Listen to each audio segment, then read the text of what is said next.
So, hello everyone. If you're a true motocross fan, you know these two motocross beasts very well. I miss the days when James Stewart and Ricky Carmichael met on that motocross track and fight to the finish line every time. These dudes are badass. Goats Ricky, but Stewart will make his mark. James Stewart is just hitting his prime, while Ricky Carmichael has nothing more to prove. Regardless, when these guys get on it, it's worth watching every time.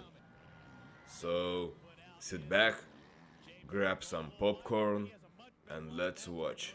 Up right on the rear fender. Carmichael has his points and Bubba has his. Yeah, James is, you know what, he raised it. Come on, Carmichael, that's what they're cheering. They are getting loud on the sidelines, or they're cheering for Bubba. Nice Bubba gets move. past. Ricky takes over the lead. Downhill one more time, but there goes Bubba, his fast section. Oh!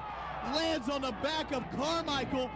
One time on an interview, Ricky Carmichael said, "You know what was cool about 2006 and 2007 when James Stewart and I are racing together? I just feel like there's a mutual respect between the two of us. We are able to race clean.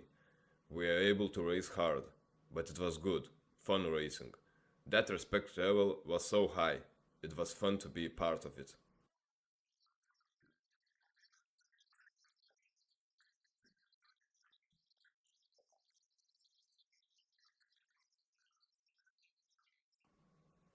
Once the riders went outdoors, however, the vast majority chose the pilot four strokes, including Ricky Carmichael. Ricky Carmichael had joined Suzuki that year after a tenure with Honda. He was rewarded handsomely by Suzuki. Along with a high salary and huge win bonuses came the ability to race to Suzuki in the Nationals. Meanwhile, Kawasaki had yet to produce a 450 four-stroke. James Stewart would be relegated to Kawasaki two-stroke, a bike he would later blame for his lackluster results against the more powerful four-strokes.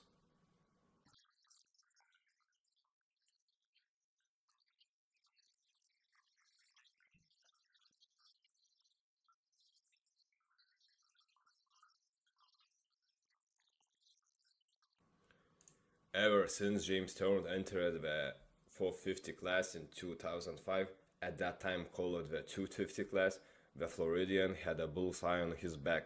That was mostly due to his incredibly successful 125 career, where he racked up a record-setting 28 national wins and 18 regional Supercross victories in 3 seasons. Surprisingly, however, James Stewart struggled in his rookie 450 Supercross season. He crashed during the practice at the second Supercross of the year in Phoenix and broke his left forearm. At that time, most of major players in the 2005 Supercross series were racing on two strokes.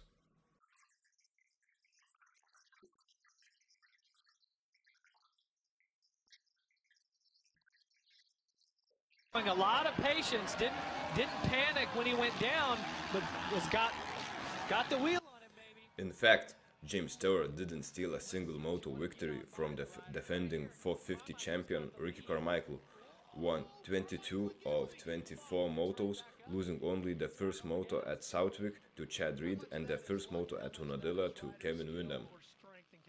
Both these riders very impressive at this point. So patient both of these champions are, and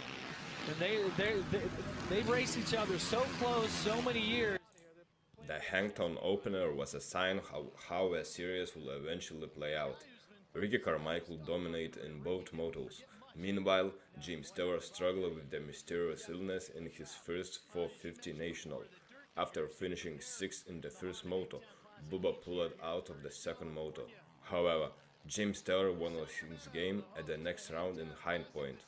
He passed Ricky Carmichael in the first moto, but couldn't shake free of a defending champ and slotted for second. James led half of the final moto, but again, Ricky Carmichael was too much. Regardless, James Stewart was the first rider in the years to put serious pressure on Ricky Carmichael. It seemed certain that James Stewart will have Ricky's number before too long. So now this is when the heart rates are really high. A lot of lactic acid built up in the muscles, a little bit of fatigue setting in, and you got the greatest of all time still pressuring you for this moto win. Ricky Carmichael took control of the first 450 moto at Hunadilla and immediately gapped the field. However, destiny intervened. Ricky Carmichael crashed in the high-speed section beyond the mechanics area on the second lap and dropped to the 5th place. He clawed his way back to the front while a hard-charging James Stewart led the way.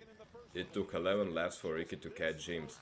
As the two drag raced up a hill in the hack section of the track, Ricky Carmichael had the throttle around the outside of the left-hand turn, and James Stewart protected the inside line, but Ricky had momentum on his side.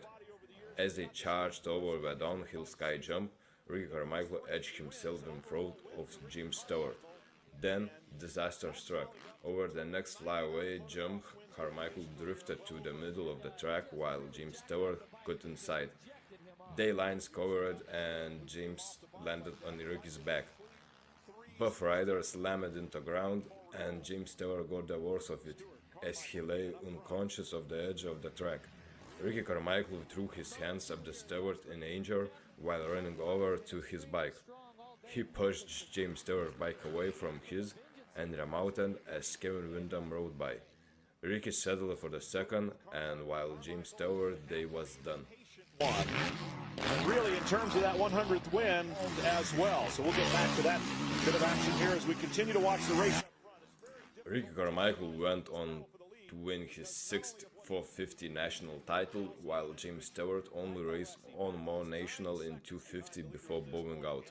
However, on that warm summer day in upstate New York, on the most celebrated motocross race ever and the most exciting 450 rookie in decades came together. Ricky Carmichael and James Stewart provided one of the most memorable moments in American motocross history.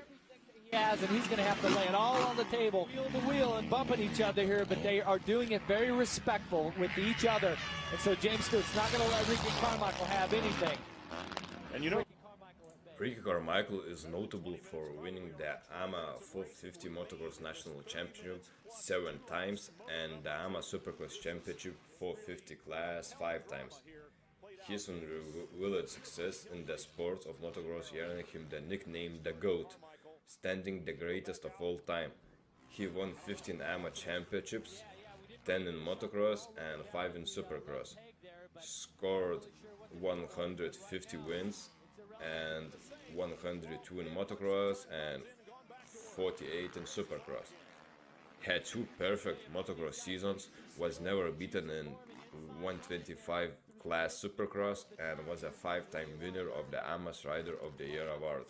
Riders were complaining about the track being too smooth in practice. Watch when they come down here. Look at those lines. They just found a little edge, a little rut is formed. Nobody going wide now. It's all for us. James Stewart is 3rd in all-time 450 Supercross wins and 2nd all-time in AMA Outdoor National wins. He also developed the Bubba Scrub, or just Scrub, which became a fundamental skill needed to compete in motocross. Also, James Stewart won the Motocross of Nations twice and the World Supercross title 3 times. Additionally, he won 4 AMA Supercross champion titles and 3 AMA Motocross champion titles. He won the Red Bull Straight Rhythm in both 2014 and 2015. Make it work, exiting the turn. until now, he draws up even.